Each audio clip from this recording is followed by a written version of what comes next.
વંદે ભારતમાં અંકલેશ્વરથી હૃદય સ્વીકારી યુએન મહેતા હોસ્પિટલમાં દાખલ થયેલા દર્દીને ટ્રાન્સપ્લાન્ટ કરવામાં આવ્યું હતું. વંદે ભારતની ગતિને ધ્યાનમાં રાખી ટ્રેનમાં આ હૃદય ટીમ દ્વારા લાવવામાં આવ્યું હતું. હવે જોઈએ ગાંધીનગર આમતક ન્યૂઝ બ્યુરોનો એક વિસ્તૃત અહેવાલ. વંદે ભારત ટ્રેનની મદદથી ફરી એક વખત દર્દીને નવજીવન મળ્યું હતું. અંકલેશ્વર રેલવે સ્ટેશન પર પ્રથમ વખત વંદે ભારત એક્સપ્રેસને રોકવામાં આવી હતી.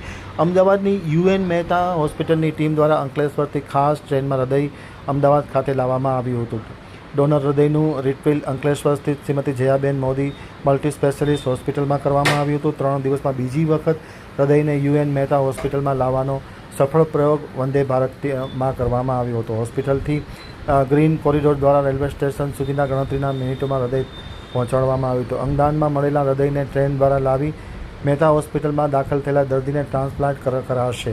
અંગદાનથી ટ્રાન્સપ્લાન્ટ સુધીનો સમય અતિ મહત્ત્વનો હોય છે. ગણતરીના કલાકમાં ટ્રાન્સપ્લાન્ટ પૂર્ણ કરવું આવશ્યક હોવાથી ઝડપી અને સમયબદ્ધ પરિવહન જીવનને બચાવવા માટે મહત્ત્વપૂર્ણ સાબિત થયું હતું. વંદે ભારતની તેજ ગતિની મદદથી ગુજરાતમાં ફરી એક વખત દર્દીને નવું જીવન મળ્યું છે. યુએન મહેતા મલ્ટી સ્પેશિયાલિસ્ટ હોસ્પિટલમાં 78મું ટ્રાન્સપ્લાન્ટ આખરે સફળ થયું હતું.